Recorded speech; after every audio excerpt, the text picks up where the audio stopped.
Hello नमस्कार साथियों, स्वागत है आपका हमारे इस यूट्यूब चैनल पर। तो कैसे हैं आप सभी? उम्मीद करता हूं कि सभी अच्छे होंगे और निरंतर अपनी पढ़ाई में व्यस्त होंगे। तो देखिए, हमने राजस्थान नगर पालिका अधिनियम 2009 की महत्वपूर्ण धाराएं पढ़ ली है, यानी हमने बी पार्ट कंप्लीट कर लिया है।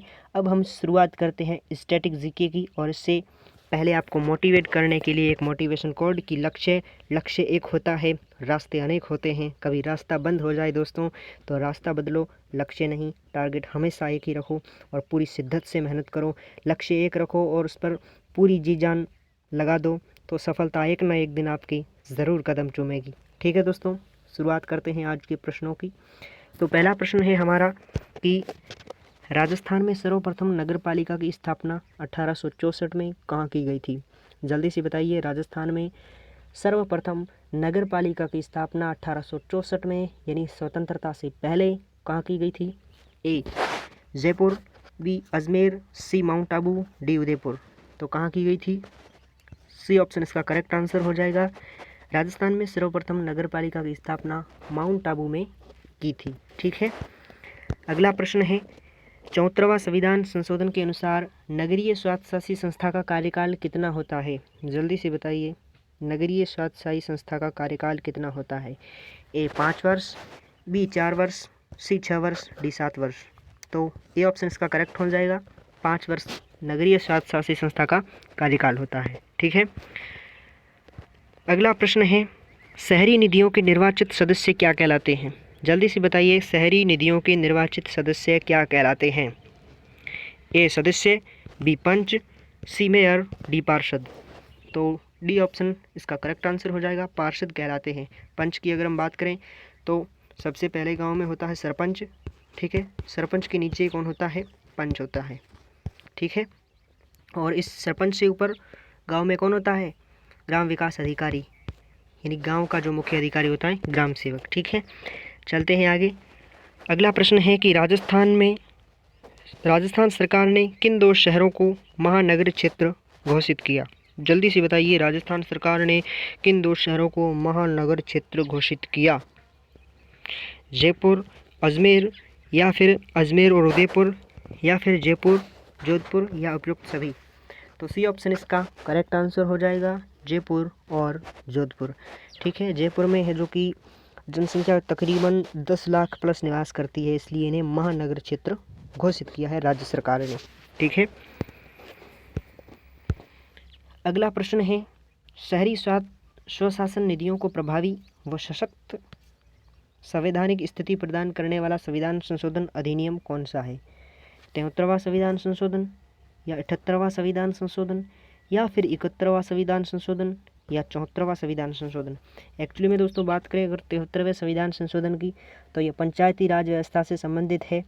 ठीक है, और पंचायती राज व्यवस्था त्रिस्तरीय व्यवस्था है और शहरी है जो कि एक स्तरीय व्यवस्था है। ठीक है, तो शहरी स्वशासन स्थिति को संवैधानिक स्थिति प्रदान, शहरी स्वशासन निधियों को प्रभावी व सशक्त संवैधानिक स्थिति प्रदान करने वाला संविधान संशोधन का अधिनियम कौन सा है? 74वां संविधान संशोधन अधिनियम। अगर आपसे पूछूं कि भाई साहब बताओ 73वां और 74वां संविधान संशोधन संसद में कब पारित किया? तो 1992 को किया गया था। ठीक है, अगला प्रश्न हमारा रहेगा कि स्थानीय स्वशासन का पिता किसे कहा जाता है? जल्दी से बताइए, स्थानीय स्वशासन का पिता किसे कहा जाता है? A Lord Curzon, B C Rajagopalachari, C Lord Ripon, और D Warren Hastings. A Lord Curzon, B C Rajagopalachari, C Lord Ripon, D Warren Hastings. तो सी ऑप्शन इसका करेक्ट आंसर हो जाएगा, लॉर्ड रिपन। ठीक है, स्थानीय स्वशासन का पिता अति महत्वपूर्ण प्रश्न है एग्जाम की दृष्टि से। ठीक है, अगला प्रश्न है शहरी स्वशासन किस सूची का विषय है? जल्दी से बताइए, शहरी स्वशासन किस सूची का विषय है? समवर्ती सूची का विषय है, या फिर संघ सूची का विषय है, या दोस्तों राज्य सूची का विषय है, या उपयुक्त सभी? शहरी स्वशासन जल्दी से बताइए दोस्तों। शहरी स्वशासन की अगर हम बात करें तो जैसे नगर पालिका है, नगर निगम है, नगर परिषद है, महानगर निगम है, ये सभी हैं जो कि शहरी स्वशासन के अंतर्गत आते हैं। और मैंने आपको बताया था, याद करो दोस्तों, मैंने आपको बताया था कि शहरी स्वशासन से संबंधित संविधान संशोधन कौन सा है, 74वां संविधान संशोधन। और पंचायती राज से संबंधित ग्रामीण का 73वां संविधान संशोधन। अगर आपसे पूछूं कि 74वें संविधान संशोधन में कितने विषय सूचीबद्ध है, तो 18 विषय सूचीबद्ध है। और 73वें संविधान संशोधन में कितने विषय सूचीबद्ध है, 29 विषय सूचीबद्ध है। ये चीज़ भी आपको ध्यान में रखनी है, ठीक है। तो शहरी स्वशासन की सूची का विषय है, राज्य सूची का विषय है सी ऑप्शन इसका करेक्ट आंसर हो जाएगा, ठीक है। अगला प्रश्न है, नगर निगम किसके सीधे नियंत्रण में रहती है? जल्दी से बताइए, नगर निगम किसके सीधे नियंत्रण में रहती है? ए जिलाधीश, बी राज्य सरकार, सी संघ सरकार, डी लोकसभा। जल्दी से बताइए, नगर निगम किसके सीधे नियंत्रण में रहती है? बहुत ही इजी क्वेश्चन है। नगर निगम किसके सीधे नियंत्रण में रहती है? राज्य सरकार के नियंत्रण में रहती है। बी ऑप्शन इसका करेक्ट आंसर हो जाएगा, ठीक है। अगला प्रश्न है, शहरों में जन्म मृत्यु के पंजीयन का उत्तरदायित्व किसका है? शहरों में जन्म मृत्यु के पंजीकरण का उत्तरदायित्व किसका है? तहसीलदार का, या फिर शहरी निकाय का, या जिला निर्वाचित अधिकारी का, या शहरी कोतवाल का?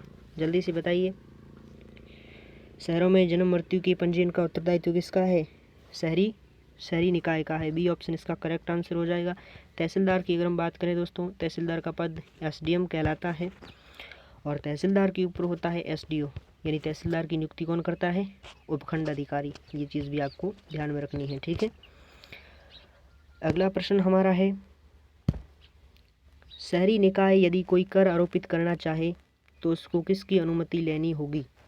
जल्दी से बताइए, शहरी निकाय यदि कोई कर आरोपित करना चाहे तो उसको किसकी अनुमति लेनी होगी? महापौर की, या फिर संभागीय आयुक्त की, या राज्य सरकार की, या जिला प्रमुख की? जल्दी से बताइए, बताइए जल्दी से बताइए। शहरी निकाय यदि कोई कर आरोपित करना चाहे तो उसको किसकी अनुमति लेनी होगी? राज्य सरकार की अनुमति लेनी होगी। सी ऑप्शन इसका करेक्ट आंसर हो जाएगा, ठीक है। अगला प्रश्न है आपके लिए, आपको कमेंट बॉक्स में छाप कर बताना है कि नगर निकाय की 2 बैठकों के मध्य न्यूनतम अंतराल कितना होता है, कितना रहना ज़रूरी है नगर निकाय की 2 बैठकों के मध्य, ठीक है। 1 माह का, या फिर 60 दिवस का, या 30 दिन का, या 25 दिन का? नगर निकाय की 2 बैठकों के मध्य न्यूनतम अंतराल कितना होना चाहिए, ये आपको कमेंट बॉक्स में छाप कर बताना है, ठीक है। देखते हैं कितनों का सही होता है कि नगर निकाय की 2 बैठकों के मध्य न्यूनतम अंतराल कितना होता है। और ये है विशेष आपके लिए ईओ और आरओ का कंप्लीट पीडीएफ नोट्स, यानी बी पार्ट है। अगर आपको चाहिए तो इस दिए गए नंबर पर कांटेक्ट कीजिए, ठीक है दोस्तों। मात्र 51 रुपये में आपको पीडीएफ उपलब्ध होंगे। ये थी आज की हमारी क्लास। और वैसे तो हमने बी पार्ट कंप्लीट कर लिया है, तो सोचा क्यों ना स्टैटिक जीके की शुरुआत की जाए, क्योंकि आपका बी पार्ट और कारगर साबित होगा, ठीक है दोस्तों। और लगातार मैं वादा करता हूं दोस्तों, लगातार आप इस चैनल के माध्यम से जुड़े रहेंगे। तो बी पार्ट तो मैंने करवा दिया है और स्टैटिक जीके की शुरुआत कर दी है। मैं मानता हूं कि मैंने आज की क्लास की लेंथ बहुत ही कम रखी है, लेकिन दोस्तों आपसे पूछना था कि आज की क्लास आपको कैसी लगी। अगर अच्छी लगी और रोज़ इसी तरह क्लास लानी है तो आप कमेंट बॉक्स में कमेंट करके ज़रूर बताइएगा, ठीक है दोस्तों। अगर क्लास अच्छी लगी है तो लाइक सब्सक्राइब ज़रूर करें। और हमेशा उन लोगों को याद रखें कि जिन्होंने कहा था कि तुमसे नहीं होगा तो कुछ नहीं कर पाएगा अपनी ज़िंदगी में, उन्हें बस करके दिखाना है, उन लोगों के मुंह पर तमाचा मारना है। और हमेशा मोटिवेट रहो और अपने लक्ष्य के प्रति अग्रसर रहो। और अगर पढ़ाई करने का मन नहीं कर रहा है ना, तो याद करना अपने माँ बाप को, जिन्होंने बहुत उम्मीद के साथ आपको पढ़ने के लिए भेजा है कि मेरा बेटा कुछ ना कुछ बनकर ज़रूर आएगा। अब कुछ क्या बनना है वो तो आप पर निर्धारित करता है, ठीक है दोस्तों। बस मेहनत कीजिए और रोशन कीजिए अपने माँ बाप का, अपने गांव का, अपने देश का, अपने ज़िले का, अपने राज्य का नाम, ठीक है दोस्तों। धन्यवाद। जय हिंद, जय भारत।